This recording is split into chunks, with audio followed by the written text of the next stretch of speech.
Welcome to this weekly installment of the Whitaker-Myers Wealth Managers, What We Learned in the Markets This Week. My name is Summit Puri. I'm the Co-Chief Investment Officer here at Whitaker-Myers Wealth Managers. Thank you so much for tuning in. U.S. equities gained strong momentum late in the week, all pretty much seen on Friday after the Federal Reserve Chair Jerome Powell signaled a shift towards potential September interest rate cuts. What this did was we saw the Dow Jones Industrial Average soar to new all-time highs. The S&P 500 also rose, while the Nasdaq also rose by approximately 1.9%. We saw broad enthusiasm for rate-sensitive and small-cap sectors, as well as this information was well received by all investors. Concurrently, Treasury yields declined. The 2-year dropped to 3.69%, and the 10-year yield slid to approximately 4.26%. As bond markets also priced in heightened odds of the imminent Fed easing.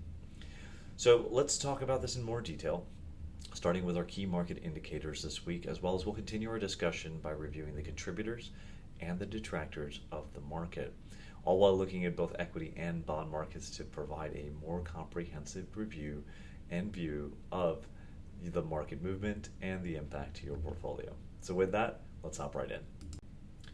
First, each week we review the Atlanta Fed seasonally adjusted GDP Now report to gauge in real time how fast our economy is growing. This week, the Atlanta GDP Now report shows a projected 2.3% growth as of August 19th, which is lower than the 2.5% that we reported last week. Next, each week we look at initial claims for unemployment insurance for a gauge into the front end of the labor market. This week, initial claims rose by 11,000 claims, ending at 235,000, while continuing claims also rose to end at 1.972 million. Next, we're watching mortgage rates closely to see how home affordability is trending. This week, we saw further downward movement in mortgage rates, but very, very minimal movement. Both the 30-year and the 15-year mortgage rates fell, ending at 6.58% and 5.69%, respectively. Next, we'll look at investor sentiment.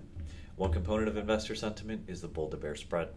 The latest update shows that the bull-to-bear spread actually rose from negative 16.3% last week to a negative 13.96% this week. Another component of investor sentiment is the VIX, or the volatility index. Generally, the VIX rises when stocks fall and declines when stocks rise, often showing an inverse price to action relationship to the S&P 500. Remember, the VIX values above 30 are typically linked to large volatility resulting from increased uncertainty and fear, while values below 20 generally correspond to stable market periods. This week, the VIX ended at 14.22. Next, we'll continue to update you all on the Fed rate cut probabilities based on future contracts. Currently, the CME Fed Watch tool is calculating an 84.7% probability of a 0.25% decrease and a 15.3% probability of no decrease in September. What I find interesting about this data is that I don't feel like it actually reflects market sentiment. And I truly feel that the markets are starting to price in a Fed cut in September. We'll talk more about that in the upcoming slides. And finally, let's take a look at how the markets ended. Last week, the S&P 500, which is our proxy for growth and growth in income, but only when considered together, ended positive 0.3%. The Russell 2000, which tracks small and mid-sized companies, or aggressive growth in our Dave Ramsey vernacular, was positive 2.96%. And the MSCI file, which tracks international stocks of developed countries across the globe, excluding the U.S., was positive 1.19%. And the winner this week goes to, well, aggressive stocks. So remember, we watch these market and sector fluctuations weekly to show you in near real time not only how the markets are performing, but the importance of diversification. Nearly every week we have a new leader. Appropriate diversification decreases your risk while exposing you to the upside. And if you'd like an unbiased review of your portfolio, don't hesitate to connect with one of our advisors today. So with that, let's jump right into our discussion around the contributors and detractors that moved these market indices in the past week. After ending the week positive, we really only had one major contributor this week that pushed it positive. Throughout the whole week, we saw almost all equity markets fall until Friday. The most impactful reason for this downward movement was that many investors were selling off tech to diversify and add additional exposure to other sectors. All of this was leading to a negative week until Fed Chair Jerome Powell's speech at Jackson Hole. So Powell signaled a potential shift towards interest rate cuts, citing concerns over a weakened labor market. This dovish stance spurred a significant rally on Friday. As I mentioned earlier, the Dow Jones Industrial Average climbed 846 points, or 1.9%, to a record close.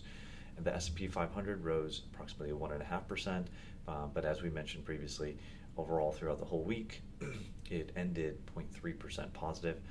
And on Friday, the NASDAQ gained 1.9% to end at over 21,000, almost 21,500. However, it's important not to get too excited with this speech. Next week, we have the release of the PCE data. This is the preferred inflation measurement for the Fed, and if this number is hotter than anticipated, we may see some market pullback with the belief that the Fed may not cut in September. So whomever said that you can take a vacation in August or September and the markets will be tame, well, that was way off this year. Now on the bonds and fixed income side, with the dovish tone from Jerome Powell, bonds yields across all durations fell. It sounds bad, but if you're a current bondholder, the price of your bond actually increases when yields fall. It's an important relationship to always keep in mind, that yields and prices have an inverse relationship. And that, friends, concludes our discussion for this week. Thank you once again for tuning in. If you find this information helpful and informative, please take a moment to hit that like button below. By hitting that like button, you help push our content out to other viewers and listeners across all of our social media outlets.